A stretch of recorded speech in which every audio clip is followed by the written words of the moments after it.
Anyway, I started blasting. What is going on, everyone? Llama is back to bring you another Zero to Hero journey. I got bored of my blood mage and decided it was time to start blasting with a Deadeye using lightning arrow. And as you'll see in this video, that is exactly what we do. So let's dive right in. Of course, after crafting up an absolute stinker of a character name, we waltz our way through the side bosses in Act 1, mixing in some poison with our lightning arrow attacks.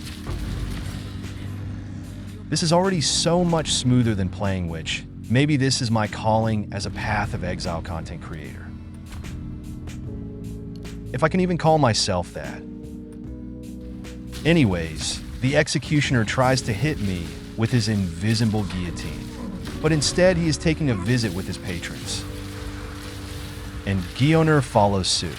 And just like that, Act 1 is done deathless. Amazing. But it didn't last long as Wrathbreaker and his minions decided to take me out back. I get my revenge on whatever kind of hyena hybrid this dude is. But only after missing like 30 kill shots on him. Like, holy shit, what was I doing during this? Then this crazy fire bitch stabs me. I am allergic to learning my lesson, so she does it a few times. But as a consolation prize, she does drop me some unique boots. Pretty useless, but at least they give me some movement speed. I then went right into killing Balbala because I am a badass and don't need to quote-unquote revisit when ready to ascend. We buy a new bow from Shambrin, or whatever this person's name is. Then, we continue wiping the floor with some more side bosses. Give y'all the first passive tree update of the video. Then we drop another unique. Wow. And this one is actually pretty useful. Nice.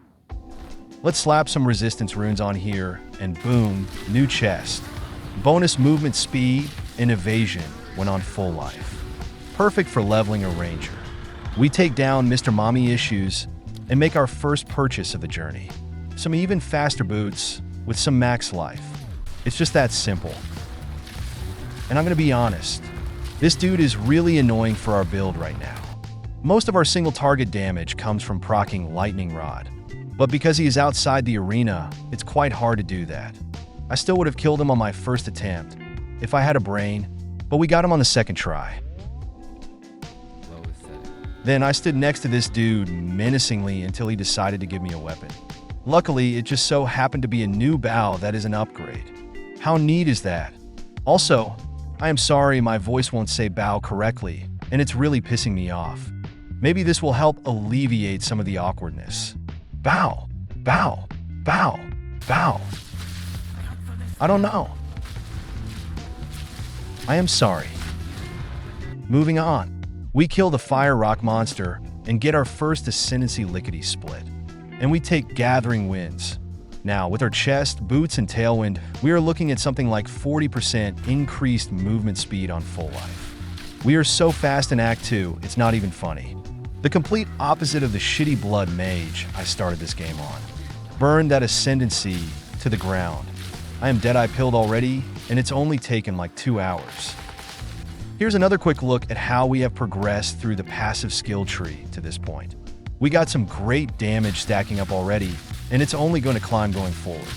At this point, we have slotted Freezing Salvo into the build as well, allowing for easy AoE and easy Frost buildup to melt Jamanra's friend Torgul. Jamanra may have escaped, but only for a matter of minutes as we sped through Dreadnought like it was nothing. And Act 2 is completed. Let's murder some Act 3 bosses now, yeah? Mr. One Shot and the most annoying boss in the game give me my permanent buffs out of fear. And on the way to the Chimera, we drop a very interesting solar amulet. Well, maybe I jumped the gun a little bit, but trust me, it does become a very interesting solar amulet. In time, young one. We then slap primal armament into our lightning arrow. And then I start to feel bad for the Chimera. They just wanted to sit on their little stone ledge.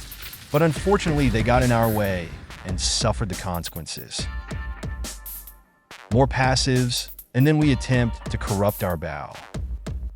But nothing happens. So we push on through Act 3. I miss so many shots on the High Priest that he literally starts to regenerate energy shield. I think my squirrel attention span got distracted by how cool the arena looks. And finally, the solar amulet begins to look more interesting. Not the best, but for Act 3, it lets me use Herald of Thunder and Wind Dancer. Two amazing buffs for the build that will stay until the end of time. We first try Viper with our freeze and shock build up, demolishing her. And we make a quick pit stop to get our second Ascendency before stopping off at Doriani. We take point blank to get more damage up close, which will synergize great with the build. And then finally Doriani's machine is kaput, and we immediately head into Cruel, grabbing some lesser jewelers orbs on the way.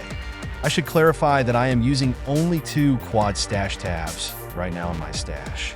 This is because I was too lazy to delete my old stuff, but wanted this to still be a 0 to hero run. I'll delete it later. I'm having too much fun right now. We craft ourselves a new bow that gives us a whopping 1 extra DPS on Lightning Arrow. And I'm going to go ahead and skip through some parts in the Cruel Axe. I think I only died like 2 times in all 3 acts because of this build.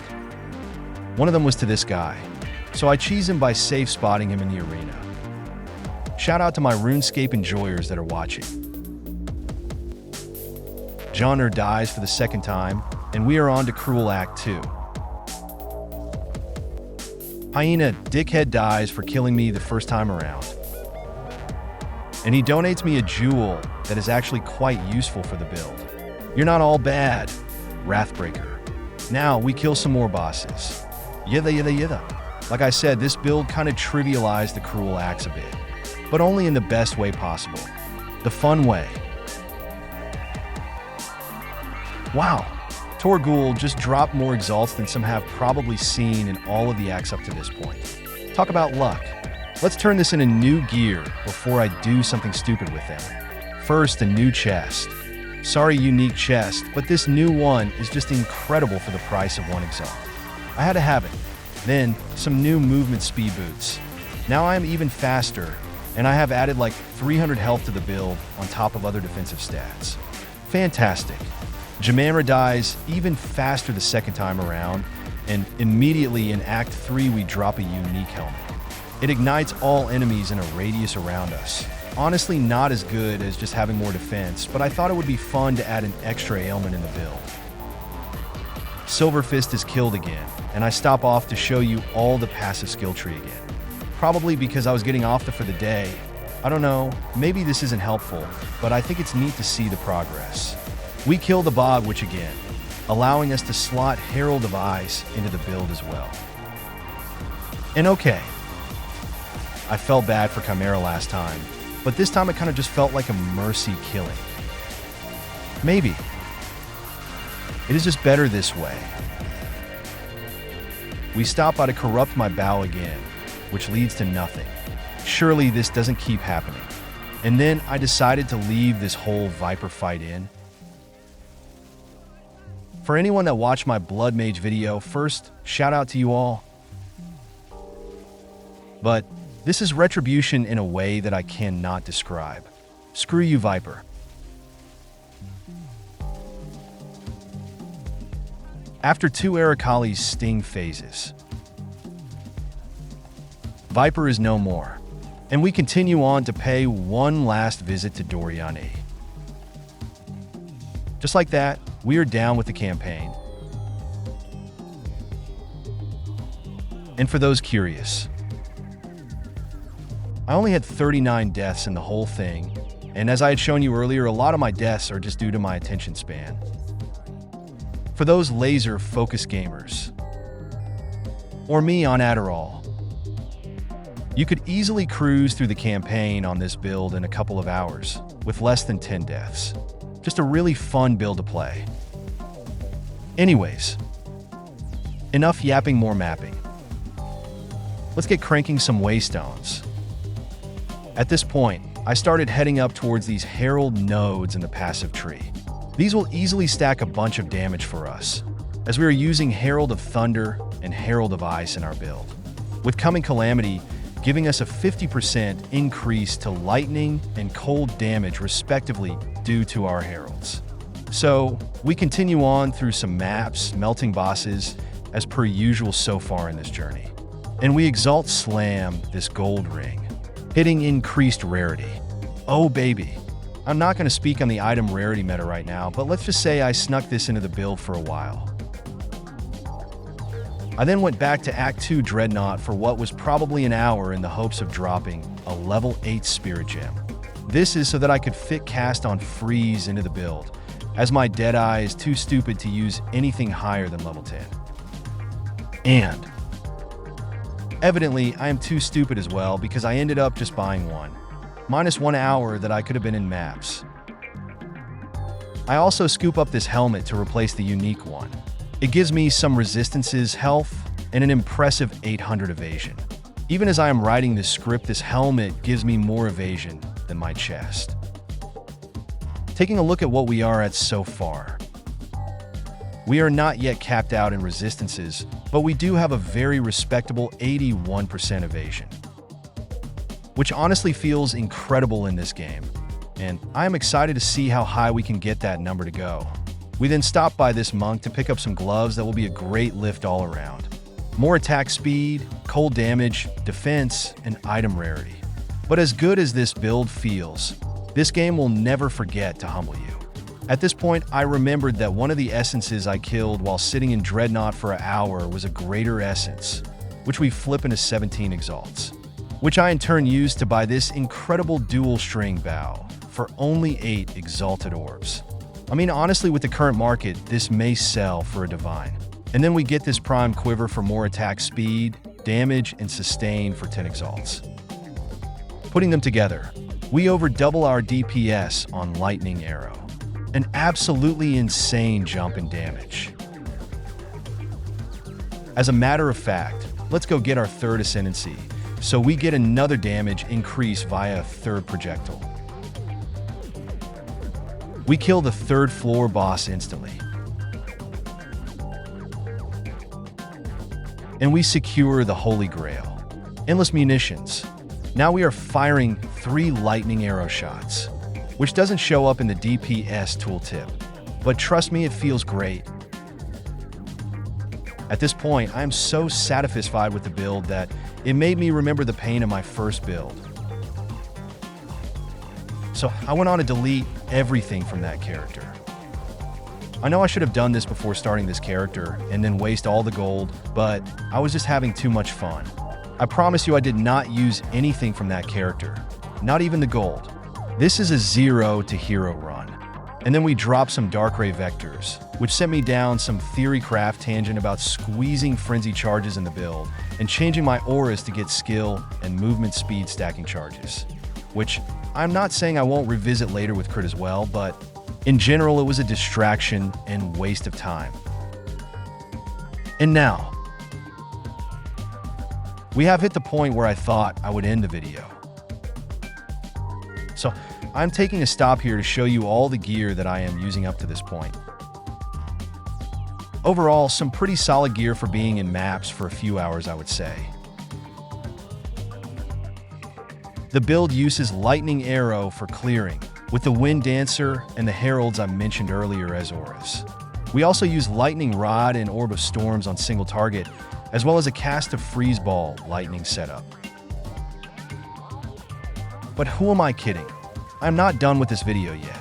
I could not stop playing. Let's do some more maps. It pays off immediately. as we drop a new chest that is just a straight-up upgrade on what we currently have. And it gives us spirit. Goddamn. So we slot some resistance in and throw it on. We stop by this dude to purchase some extra rarity. And then get one shot by the on-death of this rare mob. That is one drawback of the build. You cannot see on-deaths very well. We also stop here to buy a new ring to fix some resistances, as well as a new solar amulet to replace the one we had earlier. Together, we have now capped our elemental resistances and decide to buy some new, even faster boots to map even better. But then, we hit our first divine of the journey.